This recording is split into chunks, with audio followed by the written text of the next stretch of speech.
الحمد لله رب العالمين غافر الذنب وقابل التوب شديد العقاب ذي الطول لا إله إلا هو إليه المصير أشهد أن لا إله إلا الله وحده لا شريك له له الملك وله الحمد يحيي ويميت وهو على كل شيء قدير وأشهد أن محمدا عبده ورسوله البشير النذير والسراج المنير الذي لا نبي بعده اللهم صل على هذا النبي الكريم وعلى آله وصحبه أجمعين يقول الله تعالى في القرآن الكريم يا أيها الذين آمنوا اتقوا الله حق تقاته ولا تموتن إلا وأنتم مسلمون عباد الله أوصيكم ونفسي بتقوى الله فقد فاز المتقون. Hadirin jemaah salat Jumat yang dirahmati Allah, mari sama-sama tak bosan-bosannya kita senantiasa bersyukur serta memuji Allah Subhanahu wa taala dengan mengucapkan alhamdulillahi rabbil alamin ala kulli halin wa fi kulli halin wa ni'matin Allahu akbar. Alhamdulillahi rabbil alamin, segala puji bagi Allah Tuhan semesta alam, ala kulli halin, atas segala hal, wa fi kulli halin, dalam segala hal, wa ni'matin, apalagi kita mendapatkan kenikmatan. Apapun situasi kita, kondisi kita, posisi kita, keadaan kita, hal kita saat ini, baik sedang berada di atas, di tengah atau di bawah sekalipun, kita tetap meyakini dan menyatakan sepenuh hati bahwasanya kita punya Tuhan yang maha besar, maha kuasa atas segala sesuatu, yaitu Allahu Akbar, Allah maha besar. Selanjutnya hadirin yang dimuliakan Allah Subhanahu wa taala, marilah kita sampaikan selawat dan salam kepada Rasulullah sallallahu alaihi wasallam. Allahumma salli ala sayyidina Muhammad wa ala ali sayyidina Muhammad. Semoga kelak kita mendapat syafaat di hari akhirat, di hari kiamat. Amin ya rabbal alamin. Apalagi selawat yang kita ucapkan adalah di hari Jumat, maka langsung dihadapkan kepada baginda Nabi Muhammad sallallahu alaihi wasallam. Allahumma salli ala sayyidina Muhammad wa ala ali sayyidina Muhammad. Hadirin yang dimuliakan Allah Subhanahu wa taala, belum berlalu sebulan kita memperingati Maulid Nabi besar Muhammad sallallahu alaihi wasallam.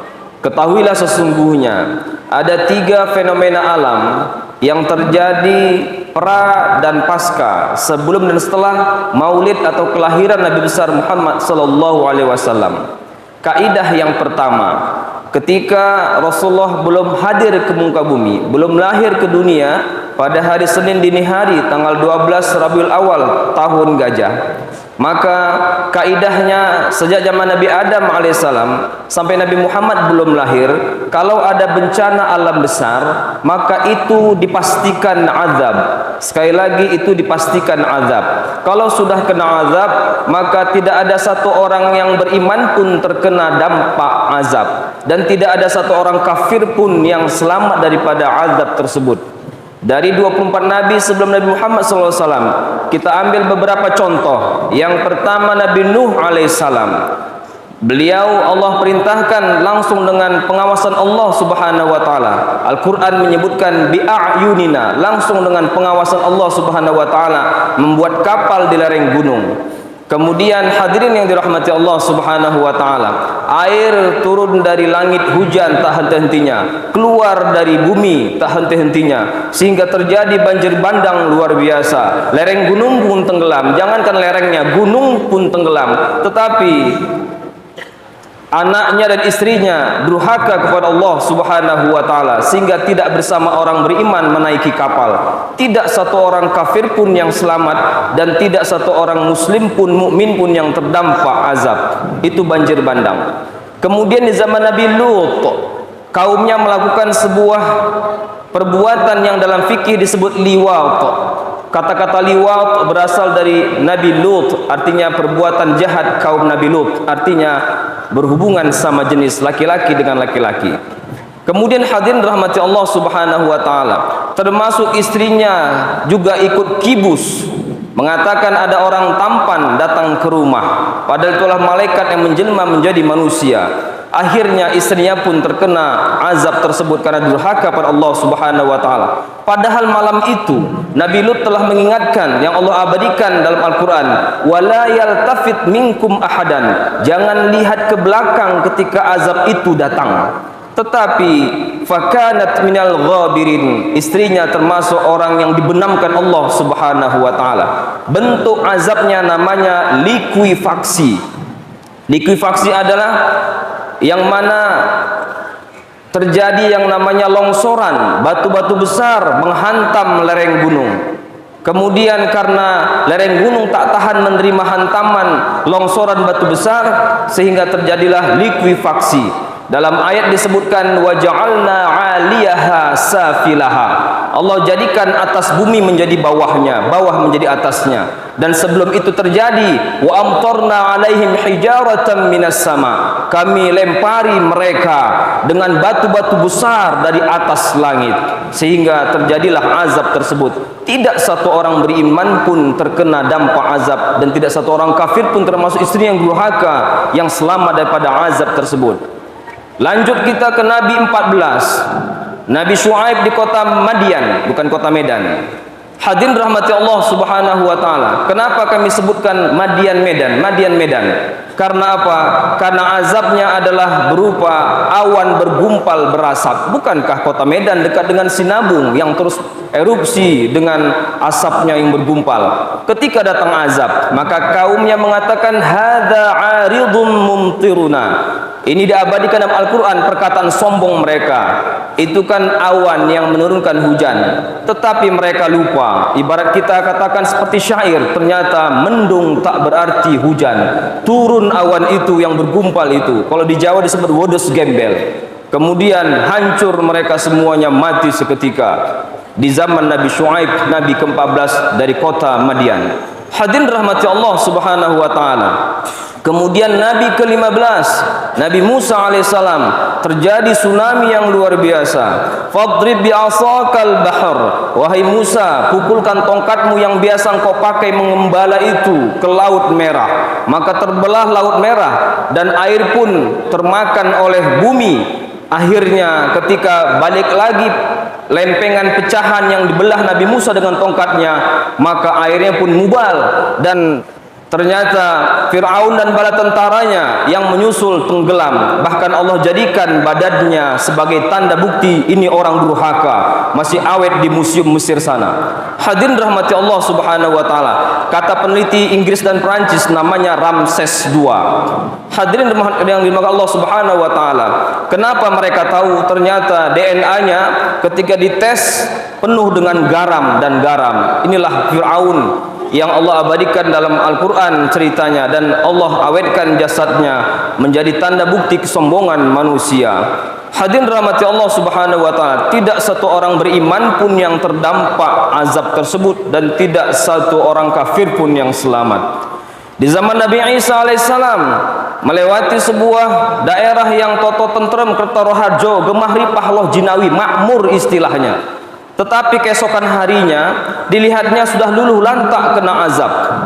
Kemudian Nabi Isa dengan mukjizatnya menghidupkan orang mati dengan izin Allah Subhanahu wa taala.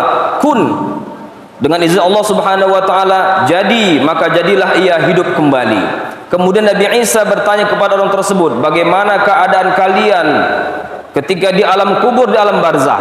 Maka orang tersebut mengatakan, kami ketika tidak bisa jawab pertanyaan dua malaikat penguasa alam barzah, maka dihantam dengan 70 hasta dalamnya sampai ke dasar bumi. Dan kami teriak, tapi ketika teriak tidak bisa berteriak. Karena apa?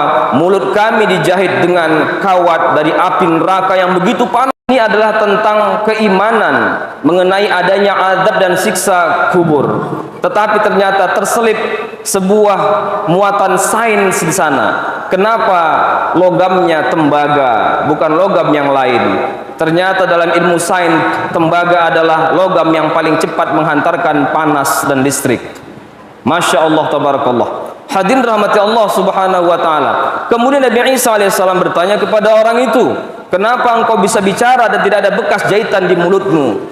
Wahai Nabi Allah, sesungguhnya saya orang yang baik, tetapi ketika ada kemungkaran saya tidak pernah menolaknya, saya biarkan saya. Kemudian istilah anak zaman now-nya adalah EGP, emang gue pikirin. Dia beribadah-ibadah sendiri. Kemudian ketika ada perbuatan baik yang tidak lagi dilakukan, maka saya diam saja. Padahal diamnya orang yang soleh itu adalah setan bisu. Hadirin rahmati Allah subhanahu wa ta'ala. Ternyata dia tidak melakukan sebuah kewajiban amar ma'ruf nahi mungkar. Padahal kewajiban seorang muslim adalah wa ma 'alaika illal balagh. Kewajibanmu adalah mengajak, menyampaikan kebenaran. Masalah dia ikut atau tidak nasihat kita, itu urusan dia dengan Allah Subhanahu wa taala. Wa ma 'alaika illal balagh. Kewajibanmu hanya menyampaikan. Itulah kaidah pertama zaman sebelum Nabi Muhammad SAW. Ketika ada bencana alam besar, pasti adab.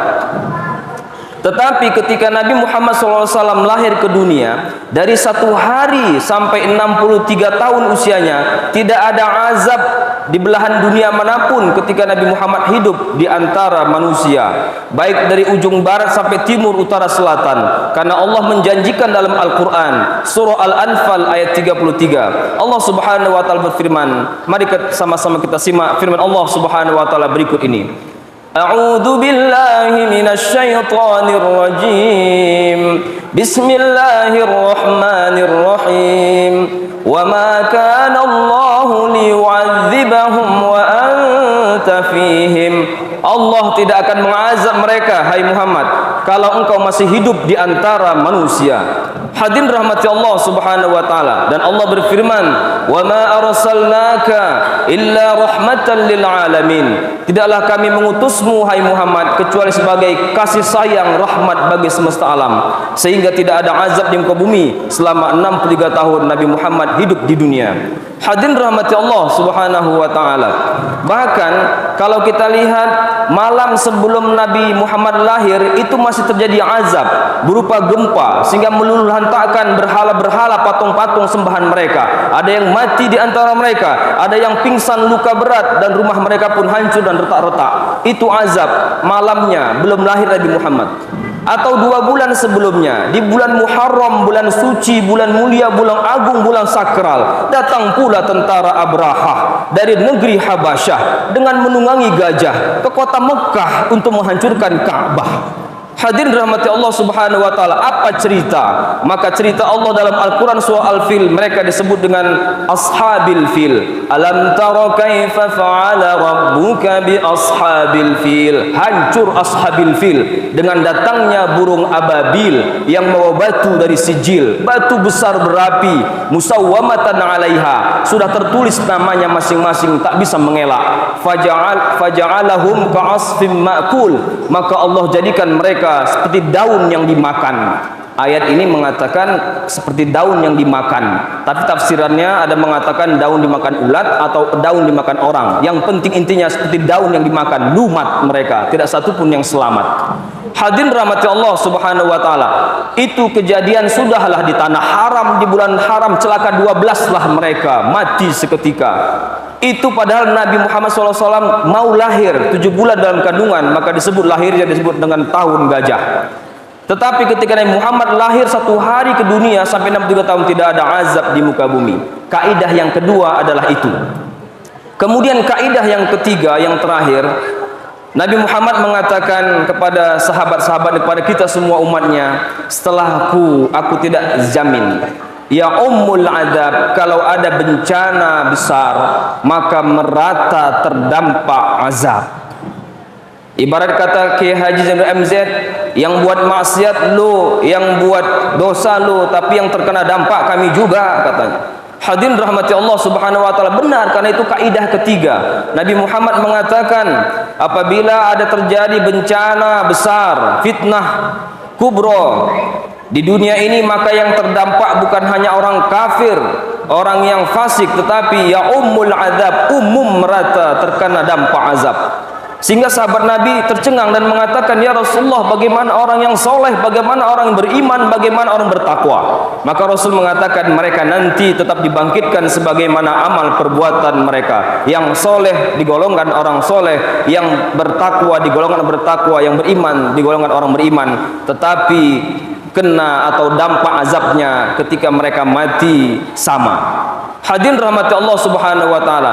Intinya, biarlah kita bagaimana keadaan kita wafat, yang penting Allah ridha.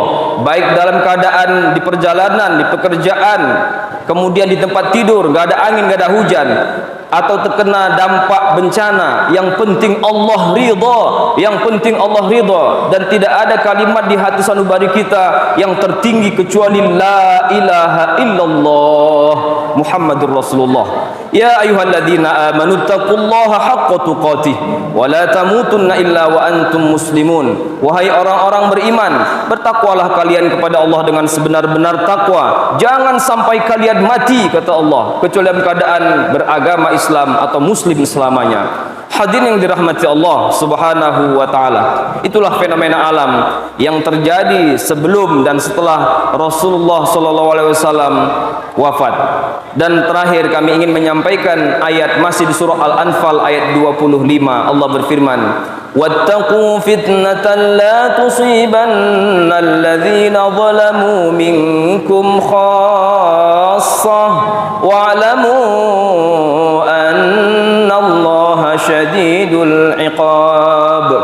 Takutlah kalian kepada malapetaka bencana alam besar yang tidak hanya menimpa orang-orang zalim saja di antara kalian, dan ketahuilah Allah amat keras siksanya. Hadirin rahmati Allah Subhanahu wa taala. Tetapi ternyata insyaallah kita punya ilmu tolak bala dari Allah Subhanahu wa taala. Masih di surah yang sama, surah Al-Anfal, wa ma kana Allahu mu'adzibahum wa hum yastaghfirun. Allah tidak akan mengazab mereka kalau mereka selalu mohon ampun kepada Allah Subhanahu wa taala, seberapa banyak pun dosanya, istighfar Allah Subhanahu wa taala. Qadarullah, kami adalah anak manja Mandeling Jawa. Ayah saya mengatakan bahwasanya, almarhum ayah saya mengatakan, jolma itu adalah manusia, yang singkatan daripada jol-jol mangido ampun, sering-seringlah minta ampun. Itulah hakikat manusia. Ibu saya tidak mau kalah. Manusia dalam bahasa Jawa adalah manungso, manuk karo sing poso. Ini menjadi pegangan hidup kita. Antara ayah dan ibu yang menasihati manusia adalah jolma, jol-jol mangido ampun, sering-sering minta ampun. Dengan manungso, manuk karo sing kuasa. Ketika kita patuh dan taat pada kuasa, dan ketika kita banyak lalai, kita kembali pada Allah dengan istighfar, mohon ampun kepadanya, selamatlah kita insyaallah dunia akhirat dan tidak terkena dampak azab insyaallah taala. Aqulu qawli hadza, barakallahu li wa lakum fil Qur'anil Karim, wa nafa'ani wa iyyakum bima fihi minal ayati wadh-dhikril hakim, wa taqabbala minni wa minkum tilawatahu fastaghfiruhu innahu huwal ghafurur rahim. Alhamdulillahi rabbil alamin, nahmaduhu wa nasta'inuhu wa nastaghfiruh, wa na'udzu billahi min shururi anfusina wa min sayyiati a'malina. Man yahdihillahu fala mudilla lahu wa man yudlilhu fala hadiya lahu. Asyhadu an la ilaha illallah wahdahu la syarika lahu, al-qailu fi kitabihil karim, ya ayyuhalladzina amanu taqullaha wal tanzur nafsum ma qaddamat lighad wattaqullaha. Wa asyhadu anna Muhammadan abduhu wa rasuluh, khatamul anbiya'i wal mursalin alladzi la nabiyya ba'dah. Faqad qala tabaraka wa ta'ala, innallaha wa malaikatahu yusalluna 'alan nabi ya أيها الذين آمنوا صلوا عليه وسلموا تسليما اللهم صل على سيدنا محمد عبدك ورسولك النبي الأمي وعلى آله وصحبه وسلم تسليما عدد ما حاط به علمك وخط به قلمك وأحصاه كتابك وارض اللهم عن الخلفاء الراشدين سادتنا أبي بكر وعمر وعثمان وعلي وعن الصحابة أجمعين وعن التابعين وتابعيهم بإحسان إلى يوم الدين اللهم اغفر لنا وللمسلمين والمسلمات والمؤمنين والمؤمنات الأحياء منهم والأموات وتابع بيننا وبينهم بالخيرات رب اغفر وارحم وأنت خير الراحمين اللهم اجعل دلي سردang بلدة آمنة مطمئنة برحمتك يا رحمن يا رحيم يا أرحم الراحمين بلدة طيبة ورب غفور اللهم ربنا آتنا في الدنيا حسنة وفي الآخرة حسنة وقنا عذاب النار والحمد لله رب العالمين عباد الله إن الله يأمر بالعدل والإحسان وإيتاء ذي القربى وينهى عن الفحشاء والمنكر والبغي يعظكم لعلكم تذكرون فاذكروا الله العظيم يذكركم واسألوه من فضله يعطكم واشكروه على نعمه يزدكم ولذكر الله أكبر